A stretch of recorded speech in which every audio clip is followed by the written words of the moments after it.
জন্মিলে মরিতে হবে, অমর কে কোথায় রবে। আপনার কোটি টাকা থাকতে পারে, আপনি যত বড় ধনী হন কিংবা গরিব হন, আপনার মৃত্যু সেখানে হবেই। মৃত্যুর থেকে বাঁচার কোনো পথ নেই।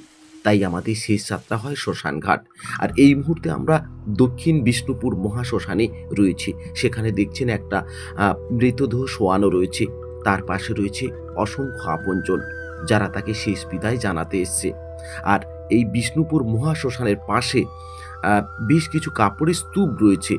যে কাপড়ের স্তূপগুলো ইলেকট্রিক চুল্লিতে পোড়ানো হয় না, সেই কাপড়ের স্তূপগুলো একটা ধারে রেখে দেওয়া হয়। সেখান থেকে কিছু কাপড় পুড়িয়ে দেওয়া হয়, আর বাকি যে ভালো কাপড়গুলো সেগুলো কিন্তু মানুষজন সেখান থেকে নিয়ে চলে যায়। আর এই মুহূর্তে দেখছেন একজন ভদ্র মহিলা সেই কাপড়ের স্তূপগুলো থেকে ভালো ভালো কাপড়গুলো কিন্তু বেছে নিচ্ছে, নিয়ে তিনি বস্তাবন্দি করছে।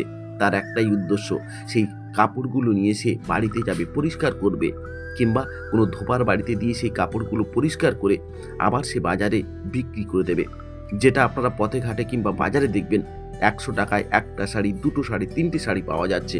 সম্ভবত এই মৃতদেহের শাড়িগুলো হয়তো বিক্রি করা হয়, আর সেইগুলো অত্যন্ত সস্তা দামে আপনারা কিনে ব্যবহার করেন। যে মৃতদেহের যে শাড়িগুলো আপনারা সস্তা দামে কিনছেন, সেই শাড়িতে কিন্তু মৃতদেহের কী অসুখ রয়েছে, কোন জীবাণু, কোন ভাইরাস রয়েছে, সেটা কিন্তু আপনারা জানেন না।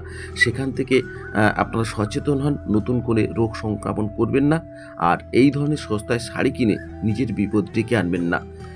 এই রকম বহু মানুষ রয়েছে যারা কর্মসংস্থানের জন্য এই মৃতদেহের শাড়িগুলো বিক্রি করে।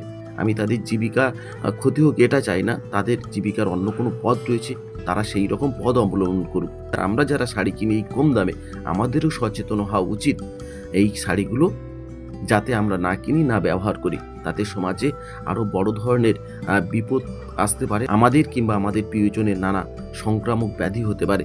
সেখান থেকে সকলে সচেতন থাকুন। সেই সচেতনের জন্য, সেই রকম একটা বার্তার জন্য এই ভিডিওটা করা। এই ভিডিও কাউকে অপমান বা ছোট করার জন্য নয়, তার জন্য ক্ষমা চেয়ে নিচ্ছি। সকলে ভালো থাকবেন।